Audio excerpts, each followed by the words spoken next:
तयार बाहीवरती वर्क कसं करायचं ते दाखवते. सुरुवातीला ग्लू लावून घ्यायचा आहे. मनी चेन लेस आहे ती चिकटवून घेतली. नंतर स्टोन चेन लेस आहे ती चिकटवली.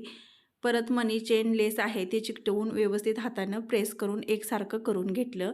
सुईमध्ये धागा डबल ओवून घेतला. उलट साईडकडून सुलट साईडला घेतला आणि 6 मणी ओवून घेतले आणि जिथं लास्टचा मणी संपतो तिथून सुई उलट साईडला घेतली.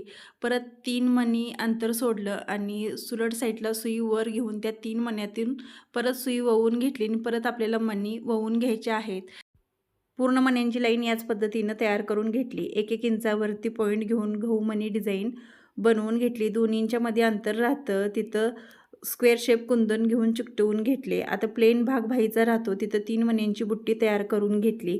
काही समजलं नसेल, सविस्तर पाहायचं असेल तर आपला व्हिडिओ सुरू आहे. चॅनेलच्या नावाखाली त्रिकोणचं ऑप्शन दिसतोय तिथं क्लिक करा आणि अगदी सविस्तर व्हिडिओ नक्की पहा.